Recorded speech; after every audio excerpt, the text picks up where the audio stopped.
Que gagnes-tu à être authentique? C'est le sujet de cette vidéo.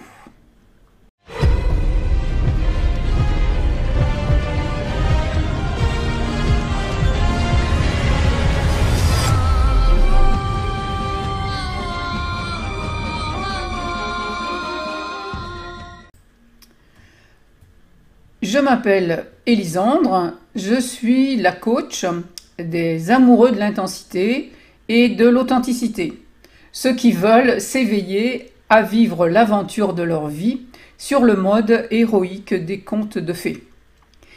Alors, si tu veux faire de tout événement de ta vie une quête héroïque, eh bien tu es au bon endroit. Et si tu n'es pas encore abonné à ma chaîne, eh bien tu peux le faire maintenant et même activer la cloche pour être averti des vidéos qui viendront ultérieurement. Voilà. Alors, authentique, vrai, sincère, pur, voilà autant de synonymes. Alors, si c'est un souci pour toi ou si tu veux avancer sur le sujet, eh bien cette vidéo, elle est pour toi, écoute-la jusqu'au bout. D'abord, voyons la racine du mot authentique. Étymologiquement, authenticité provient du latin authenticus, qui provient lui-même du grec ancien authentikos. C'est un mot qui correspond à ce qui détermine par sa propre autorité ou dont la certitude de la valeur est inattaquable. Et puis, troisième précision, ce qui peut faire foi.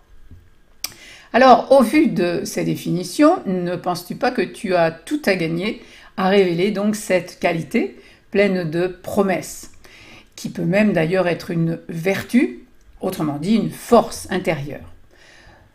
L'authenticité est ce qu'on appelle timidement être soi-même. Mais vois-tu la différence de niveau d'intensité entre être soi-même, qui ne veut finalement pas dire grand-chose, et la signification beaucoup plus puissante, profonde, du mot authentique, voilà, que je viens de te révéler.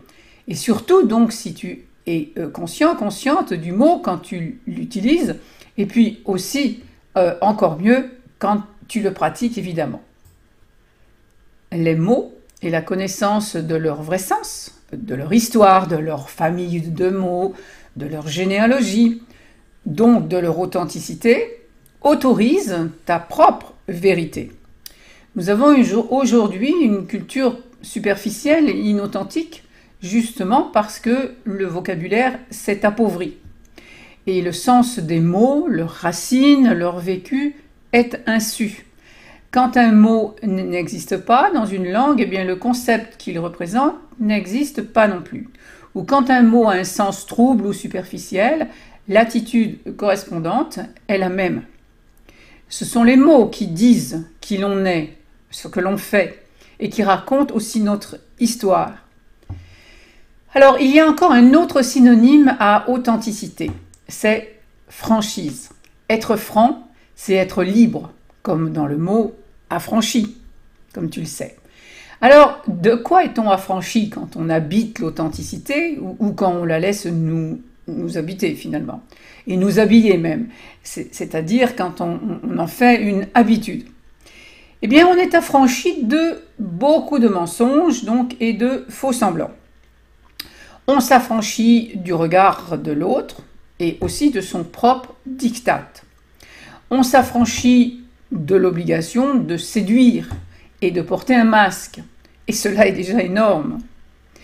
On s'affranchit d'une sorte d'exhibitionnisme qui nous ferait présenter ce que l'on n'est pas.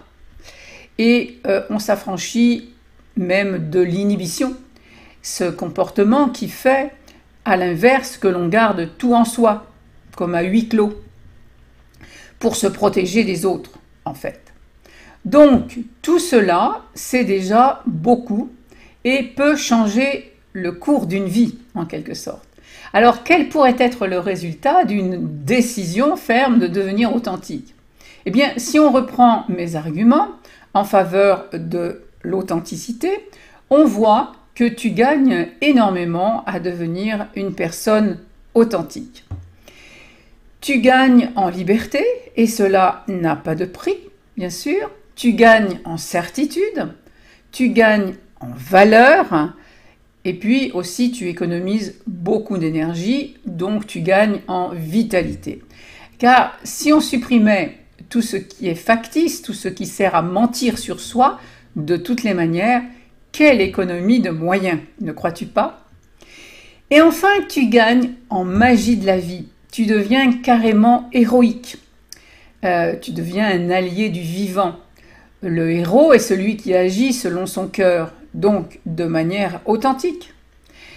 Car être authentique, c'est honorer le vivant, ce qui se présente dans l'instant, ce qui jaillit en soi, ce qui veut émerger. Pour finir, je dirais que c'est l'inauthenticité qui a coupé l'être humain de la nature, donc de sa vraie nature.